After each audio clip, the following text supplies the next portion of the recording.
Tuhan bersamamu.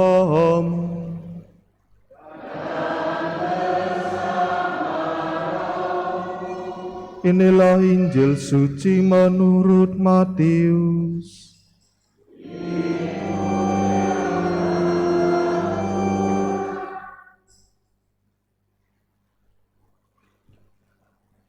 Sekali peristiwa, Yesus menyingkir ke daerah Tirus dan Sidon. Lalu datanglah seorang perempuan Kanaan dari daerah itu dan berseru, "Kasihanilah aku ya Tuhan, putra Daud, karena anakku perempuan kerasukan setan dan sangat menderita." Tetapi Yesus sama sekali tidak menjawab. Lalu para murid datang dan meminta kepada Yesus, "Suruhlah ia pergi, sebab ia mengikuti kita sambil berteriak-teriak." Jawab Yesus, "Aku diutus hanya kepada domba-domba yang hilang dari umat Israel." Tetapi perempuan itu mendekat dan menyembah Dia sambil berkata, "Tuhan, tolonglah aku." Yesus menjawab, "Tidak patut mengambil roti yang disediakan bagi anak-anak dan melemparkannya kepada anjing." Kata perempuan itu, "Benar Tuhan, namun anjing itu makan remah-remah yang jatuh dari meja tuannya." Lalu Yesus berkata kepadanya, "Hai ibu, besarlah imanmu, maka jadilah kepadamu seperti yang kau kehendaki." Seketika itu juga anaknya sembuh. Demikianlah sabda Tuhan.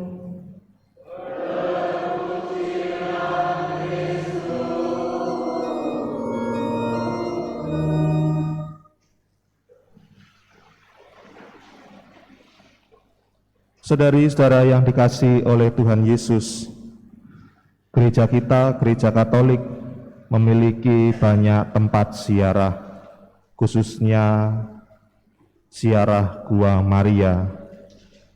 Kebanyakan dari kita yang datang ke Gua Maria tentu datang dengan sebuah wujud-wujud doa tertentu, entah soal meminta kesembuhan, perlindungan terhadap keluarganya, entah apapun itu, yang penting doanya untuk kebaikan Anda masing-masing. Tetapi coba kita juga amati, ternyata yang hadir atau yang berkunjung berziarah di Gua Maria, di Gua Maria, tidak hanya orang-orang Katolik saja, tetapi juga banyak orang yang dari lintas agama juga datang ke Gua Maria. Ada yang sekedar memang jalan-jalan, lihat-lihat, tetapi juga mereka sama seperti kita datang berdoa memohon kepada Tuhan, biasanya dengan mengambil air suci atau mengambil air sendang untuk dibawa pulang, karena mereka percaya akan kesembuhan air itu bila didoakan akan menjadi nyata mujizatnya. Dan kita tentu ketika melihat hal itu, kita mungkin akan merasa bangga. Ya, ternyata Tuhan kita itu ajaib, Tuhan kita itu maha besar. Tetapi bagi sebagian orang dengan melihat keadaan ini, tentu ngapain mereka itu datang ke tempat kita? Untuk apa mereka datang ke tempat kita? Atau dengan bahasa sekarang, gak bahaya ta? Gitu kan? Gak bahaya ta? Saudari-saudara yang terkasih, kira-kira gambaran orang yang datang kepada Tuhan Yesus, seorang perempuan Kanaan yang datang kepada Tuhan Yesus, itulah yang menggambarkan bagaimana pengalaman iman yang sesungguhnya, di mana dalam bacaan Injil Matius dikisahkan Yesus yang sedang menyingkir ke daerah Tirus dan Sidon. Pengarang Injil Matius tidak menggambarkan atau menjelaskan apa yang menyebabkan Yesus menyingkir atau pergi ke daerah Tirus dan Sidon. Tetapi pengarang Matius justru mendudukkan pribadi Tuhan Yesus sebagai pribadi orang yang penting di situ. Maka ketika Tuhan Yesus sedang melakukan perjalanan di daerah Tirus dan Sidon, disitulah perempuan Kanaan datang kepada Tuhan Yesus dan langsung berseru, "Kasihanilah aku ya Tuhan, putra Daud." Yesus tidak mengenal wanita ini, dan juga wanita Kanaan ini memang oleh bangsa Yahudi bukanlah masuk dalam kalangan orang-orang yang diselamatkan Tuhan dalam pandangan mereka. Maka saudara-saudara yang terkasih, ketika kita melihat jawaban Tuhan Yesus yang didahului oleh para muridnya dengan mengatakan, "Suruhlah ia pergi mengikuti, karena ia mengikuti kita," sambil berteriak-teriak, dan Yesus menjawab, "Aku diutus hanya kepada domba-domba yang hilang dari umat Israel." Karena ada pandangan bangsa Yahudi saat itu, memang orang-orang Kanaan bukan termasuk bangsa yang diselamatkan oleh Tuhan. Maka disinilah kita melihat tujuan Yesus ke daerah Tirus dan Sidon, dan kemudian datanglah wanita perempuan Kanaan ini bukan menjadi tujuan dalam karya pewartaan Tuhan Yesus. Tetapi kita pun dapat melihat dari sisi perempuan yang datang kepada Tuhan Yesus.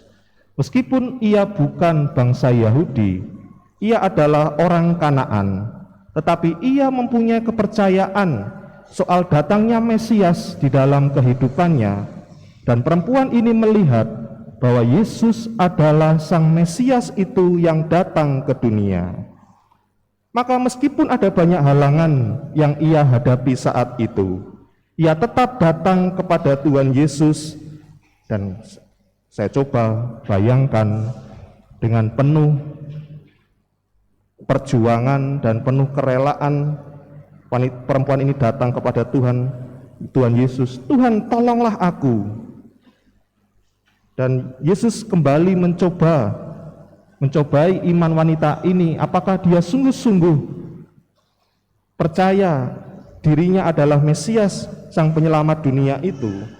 Tetapi kita pun juga dapat melihat bagaimana jawaban iman wanita ini, sungguh-sungguh percaya bahwa Yesus dapat menyelamatkan anaknya yang sakit. Dan saudari-saudari yang terkasih, berkat iman kepercayaan ibu ini kepada Tuhan Yesus, maka perempuan itu pun mendapatkan apa yang menjadi keinginannya, yaitu terjadilah kesembuhan bagi anaknya. Saudari-saudara yang terkasih, dari bacaan Injil hari ini kita dapat merenungkan bagaimana Allah menginginkan keselamatan di seluruh kehidupan manusia tanpa memandang segala suku, tanpa memandang segala bahasa, tanpa memandang ras atau bangsa. Kehadiran Yesus hadir bagi semua orang. Pengalaman inilah yang kemudian menjadi pengalaman sukacita bagi diri kita. Dengan pengalaman Yesus yang hadir dan kemudian sungguh-sungguh ditunjukkan oleh Tuhan Yesus lewat salib dan kebangkitannya, mengundang banyak orang untuk hadir kepadanya, untuk semakin percaya kepadanya. Maka ketika Allah kemudian datang dan melawat umatnya, dan kita ini datang kepadanya dan percaya kepadanya, itulah yang dibutuhkan oleh Allah. Iman yang selalu besar, iman kepercayaan yang besar akan Allah yang memberi kehidupan dalam diri kita. Saudari-saudari yang terkasih, kemudian setelah kita melihat bagaimanakah Allah yang berbelas kasih itu hadir dan memberikan rahmat-Nya kepada diri kita, kita pun akhirnya diajak untuk melihat apa yang membuat wanita ini mau datang kepada Tuhan Yesus, mau merendahkan dirinya kepada Tuhan Yesus, agar anaknya ini menjadi sembuh? Satu jawaban adalah cinta. Cinta seorang ibu kepada anaknya, di mana Anda sekalian sebagai orang tua bisa merasakan bagaimana ketika anak sakit, terutama anak-anak yang masih bayi sampai mau menuju balita, ketika sakit tentulah orang tua itu kepikiran, dan bagaimanapun caranya orang tua akan mencoba untuk menghantarkan anaknya ini kepada dokter agar sembuh. Bukankah ini salah satu bentuk cinta yang menggerakkan orang tua untuk bisa membuat anaknya ini menjadi pulih kembali? Maka demikianlah saudara-saudara yang terkasih, Tuhan pun mencintai kita.